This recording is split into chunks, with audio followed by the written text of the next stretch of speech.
Okay guys, তো প্রথম test হয়ে গেছে শেষ। তোমরা কি আশা করেছিলে? ওয়েস্ট ইন্ডিজ ফাইট দেবে, হ্যাঁ? আমিও আশা করেছিলাম। কিন্তু ওয়েস্ট ইন্ডিজ যে বেড়া গার্ক করলো না আমার মানে কি বলবো? সেই ইন্ডিয়া থেকে এলে ৩ দিন, ২.৫ দিন, ৩.৫ দিনে টেস্ট ম্যাচ শেষ হয়ে যাচ্ছে। কিছু করার নেই। আমাদের দায়িত্ব কর্তব্য এটাই যে আমরা সেই টেস্ট ম্যাচটা নিয়ে একটু ডিটেইলস আলোচনা করব। তো ১ম টেস্ট আহমেদাবাদ টেস্ট হয়ে গেছে খতম। ৩ দিনের মধ্যেই শেষ গাইস। ইন্ডিয়া 1 ইনিংস অ্যান্ড 140 রানে জয়লাভ করেছে। ঠিক আছে? বিশেষ কিছু বলার নেই। হ্যাঁ, একটু ইন্ডিয়ার বোলিং নিয়ে আমরা কথা বলব, ব্যাটিং নিয়েও কথা বলব। ৩ টে সেঞ্চুরি আমরা দেখতে পেয়েছি। তো ১ম এ চলে আসি টসে। টসে গাইস ওয়েস্ট ইন্ডিজ জিতে ১ম এ নিয়েছে ব্যাটিং। কেন নিয়েছে ওই কন্ডিশনে? কী উদ্দেশ্য ছিল? বিরাট কনফিডেন্স তাদের মনে। ঠিক আছে তারা নিয়েছিল কিন্তু ১ম দিনই হয়ে গেছিল ডাব্বা।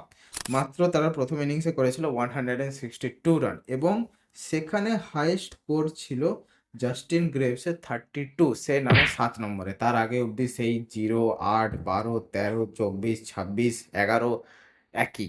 নতুন কিছু না।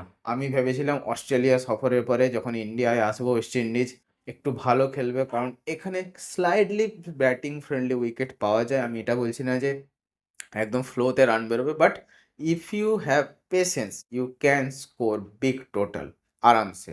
ঠিক আছে? ইন্ডিয়াতে এতটা তোমাকে মানে খোলা ছুট দেওয়া হয় যে তুমি যদি একটু কনসেনট্রেট করো, একটু যদি পেশেন্স দেখাও, টেকনিক্যালি যদি একটু স্ট্রং হও তাহলে তুমি রান পাবে। No doubt about it. হ্যাঁ, ঠিক আছে। সেই রকম স্পিডে পাবে না, সেরকম স্ট্রাইক রেট হয়তো মেইনটেইন হবে না, কিন্তু রান পাবে। সেটা আমরা ওয়েস্ট ইন্ডিজের মধ্যে দেখতে পাইনি। কোনো ফাইটের কোনো ইনটেন্টই নেই। ঠিক আছে এসেছি, খেলবো, ২ টা পয়সা কামাবো, চলে যাবো এরকমই। আর ইন্ডিয়ার প্লেয়াররা ভাই, ইন্ডিয়ার প্লেয়ার, ইন্ডিয়ার বোলাররা খুব দুর্ধর্ষ পারফরম্যান্স দিয়েছে। মোহাম্মদ সিরাজ ১ম ইনিংসে ৪ টে নিয়েছে, জসপ্রীত বুমরা ৩ টে, কুলদীপ যাদব ২ টো, ওয়াশিংটন সুন্দর ১ টা। ঠিক আছে? নীতিশ কুমার রেড্ডি এবং রবীন্দ্র জাদেজা কোনো উইকেট পায়নি ১ম ইনিংসে। সেকেন্ড ইনিংসে যখন ইন্ডিয়া আবার বোলিং করতে নামে তখন পায়। এবার ১ম ইনিংসে ইন্ডিয়ার ব্যাটিং চলে আসি আমি। 448 এ ৫ একলা দিয়েছে ইন্ডিয়া। ৩ খানা সেঞ্চুরি আমরা দেখতে পেয়েছি। ১ম এ দি ক্লাসিক কেএল রাহুলের 197 বলে 100। তারপরে আমরা পেয়েছি ধ্রুব জুরেলের 210 বলে ১২৫ এবং রবীন্দ্র জাদেজার, স্যার রবীন্দ্র জাদেজার 176 বলে 104। ঠিক আছে? এবার নট আউট গেছে গাইস। তো ৩ খানা সেঞ্চুরি আমরা, সুন্দর সেঞ্চুরি। যশস্বী জয়সওয়াল মারতে গিয়ে আউট হয়েছে। শুভমান গিল ঠিক আছে ওকে মানা যায়।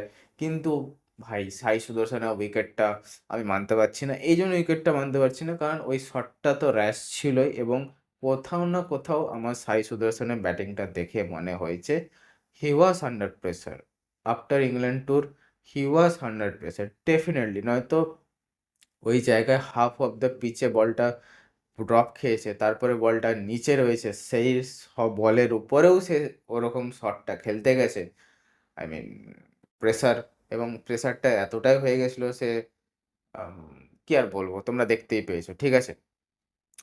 এবার আমি এটাই বলতে চাই সাই সুদর্শনকে যে টেকনিক্যাল ওয়াইজ তার কোনো প্রবলেম তো নেই। আমি অন্তত দেখিনি। He is a solid batsman আর ক্লাসিক্যাল লেফট হ্যান্ডেড ব্যাটসম্যান।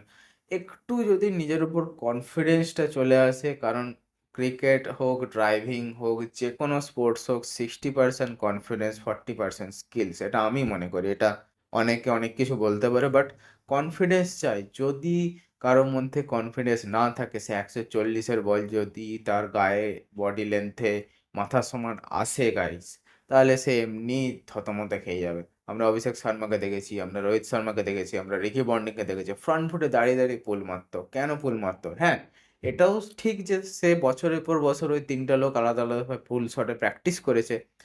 অসংখ্য বল ফেস করেছে। কয়েকশো বল হয়তো মাথায়ও এসে লেগেছে। বাট ওই যে কনফিডেন্সটা যে হ্যাঁ, আমি মারবো, আমি ফ্রন্ট ফুটে এগোবো, আমি ব্যাটটাকে ঘোরাবো, এই কনফিডেন্সটা আছে ওদের মধ্যে। ঠিক আছে আউট হয়ে গেলে হয়ে যাবে। অভিষেক শর্মা আউট হয়েছে পুল মারতে গিয়ে। রোহিত শর্মাও আলে-খালে প্রক্ষালে ১-২ বার আউট হয়ে গেছে পুল মারতে গিয়ে। রিকি পন্টিংও আউট হয়ে গেছে। কিন্তু তাহলে কি তারা মারা ছেড়ে দিয়েছে? Absolutely not. তারা আরও বেশি মেরেছে। আরও জিনিসটার উপরে পারফেকশন আনতে চেয়েছে। তো এই যে ব্যাপারটা, এই ব্যাপারটা কোথাও না কোথাও সাই সুদর্শনে আমার মনে হচ্ছে কনফিডেন্সটা একটু লো হয়ে গেছে। এখন যদি বাকি টিমমেটরা, কোচ, সিলেক্টর সবাই মিলে ওকে একটু পুশ করে, I hope Sai Sudharsan will be a very good batsman, particularly in Test cricket. ঠিক আছে? আমার সাই সুদর্শনকে প্রচণ্ড ভাল লাগে। প্রথমত লেফটি, আমি একটু বায়াস। সেকেন্ডত টেকনিক্যাল খুব শট ভালো। আর 3rd নম্বরে হচ্ছে কনসেনট্রেশন আছে। ব্যাটসম্যানটা ঠুক, ঠুক, ঠুক, ঠুক করেই যাবে রে ভাই। এখন নেহাত ওর একটু মাথায় চাপ পড়ে গেছে বলে তাই। নয়তো আমি রঞ্জি ট্রফিতে প্রচুর সাই সুদর্শনের খেলা দেখেছি। শুধু রঞ্জি ট্রফি নয়, হোয়াইট বল ক্রিকেটেও দেখেছি। খুব ক্লাসিক্যাল একটা ব্যাটসম্যান এবং আমরা তার পরিচয় আইপিএলেও পেয়েছি। ঠিক আছে? একদিকে শুভমান গিল উঠিয়ে, উঠিয়ে মারছিল, এদিকে ক্লাচ করে টুক টাক, এদিকে ফ্লিক, এদিকে কভার ড্রাইভ, এদিকে ব্যাকফুট পাঞ্চ, এইসব শট খেলছিল। তো আমার বিশ্বাস আছে সাই সুদর্শনের উপরে সাই সুদর্শন উইল বি সাকসেসফুল। এছাড়া বাকি প্লেয়ারগুলোকে নিয়ে বিশেষ কিছু বলার নেই। অসাধারণ স্যার রবীন্দ্র জাদেজা সেকেন্ড ইনিংসে 4 খানা উইকেট নিয়েছেন স্যার রবীন্দ্র জাদেজা। ঠিক আছে গাইস, যেটা আমি আগেই বলে দিয়েছি। এছাড়া মোহাম্মদ সিরাজ 3টে উইকেট নিয়েছে। প্রথম ইনিংসে 4টে, সেকেন্ড ইনিংসে 3টে। তো টোটাল 7টা উইকেট নিয়ে নিয়েছে। কুলদীপ যাদব 2টো নিয়েছে। ওয়াশিংটন সুন্দর 1টা নিয়েছে। ঠিক আছে? সেকেন্ড টেস্ট যদি আমি বলতে চাই, সেকেন্ড টেস্ট আছে দিল্লিতে 10 তারিখ না 11 তারিখ মেবি, তো এখনো একটু দেরি আছে। মাঝখানে 5 দিনের ছুটি ছিল কিন্তু এরা তো 5 কে বাড়িয়ে 7 করে দিল। বলার কিছু নেই আমার। আর যদি তুমি বলতে যাও ওয়েস্ট ইন্ডিজের কিসে উন্নতি করা দরকার, সবাই উন্নতি করা দরকার। কিছুতেই মানে ওরা ঠিক নয়। আমি যে ওয়েস্ট ইন্ডিজ টিমকে আগে দেখতাম, যে ওয়েস্ট ইন্ডিজ টিমের কথা আমি আমার বাবা দাদুর কাছে শুনেছিলাম। আর এই যে ওয়েস্ট ইন্ডিজ টিম আমি দেখছি, আই মিন হাসিও পাচ্ছে, রাগও হচ্ছে। কারণ West Indies was a powerhouse. West Indies was the first team to win the World Cup 2 times in a row. প্রথম 2টো ওয়ার্ল্ড কাপ জিতেছে। শুধু জেতেনি মানে তখন ওয়েস্ট ইন্ডিজের নাম শুনলে অস্ট্রেলিয়া, ইংল্যান্ড কেঁপে যেত ভাই। সো ক্লাইভ লয়েড হোক, ফিব রিচার্ডস হোক, ওদের ফাস্ট বোলারগুলো হোক, যে কেউ ওয়েস্ট ইন্ডিজের নাম শুনলে লোকজনের পা ফা কাঁপতো। ঠিক আছে? তো সেই ওয়েস্ট ইন্ডিজকে এখন লোকজন মানে এই নেপালের কাছে হারছে, বাংলাদেশের কাছে হারছে, ইন্ডিয়াকে তো আমি বাদই দিয়ে দিলাম। উন্নতি করতে হবে, হ্যাঁ, তার জন্য অনেকটা তাদের বোর্ডও দায়ী। শুধু প্লেয়ারদের সাথে বাওয়াল করবে, তাদের ফিজ নিয়ে বাওয়াল করবে, সবকিছুই তাদের সমস্যা। তো এরকম করলে তো প্লেয়াররা থাকবে না। কারণ ওটা কোনো চাকরি না, ওটা একটা কন্ট্রাক্ট বেস, ঠিক আছে? It's sports, not a job my friend. I hope in future West Indies cricket তার ভুল বুঝতে পারবে, ওয়েস্ট ইন্ডিজ ক্রিকেট বোর্ড তার ভুল বুঝতে পারবে এবং যে প্লেয়ারগুলো ডিজার্ভ করে তাদের সমস্যাগুলোর সমাধান হবে।